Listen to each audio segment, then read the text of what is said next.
SMP Negeri 9 dan SMP Negeri 10 Kota Palembang merupakan dua sekolah yang juga terpilih untuk mendapatkan undangan PPDB jalur PMPA di 5 sekolah unggulan di Kota Palembang.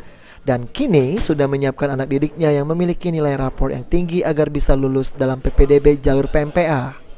Kepala Sekolah SMP Negeri 9 Palembang Komalawati mengatakan bahwa SMP Negeri 9 sudah mendapatkan undangan untuk siswa-siswinya yang terpilih dalam mengikuti PPDB jalur PMPA di 5 sekolah unggulan Kota Palembang. Mendaftarkan melalui wali kelas siswa-siswa yang akan ikut PMPA ke 5 sekolah tersebut.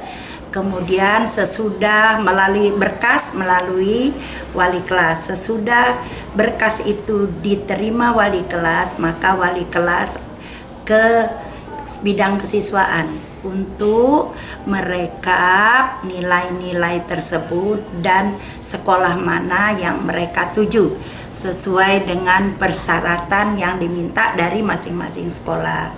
Kemudian tahap berikutnya rankingan dan daya tampung PMPA yang dikirimkan ke SMP Negeri 9 Palembang. Contoh, misalnya SMA 17. Nah, mereka mengirimkan berkas, dikirimkan ke SMP 9. Hal senada juga disampaikan oleh Kepala Sekolah SMP Negeri 10 Palembang, Tony Sidabutar, yang telah mempersiapkan anak didiknya untuk mengikuti tes PMPA.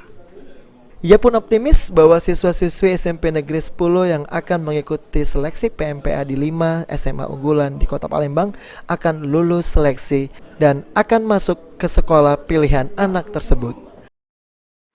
Saya, Pak Tony, harapkan kepada seluruh alumni SMP Negeri 10 atau pada saat ini juga yang masih duduk di kelas 9, persiapkan untuk PPDB mulai tanggal 20 ini, baik itu PMPA ataupun jalur zonasi ataupun jalur afirmasi ataupun jalur prestasi, agar dipersiapkan administrasinya seperti nilai segera dilegalisir, sehingga nanti pada saat pendaftaran anak-anakku sekalian tidak keterlambatan. Yakinlah, kalau memang kita sudah belajar dengan baik, insya Allah Allah akan selalu memberkatimu, dan mudah-mudahan semuanya siswa SMP 10 dapat diterima di sekolah sesuai dengan harapan dan keinginan masing-masing. Terima kasih.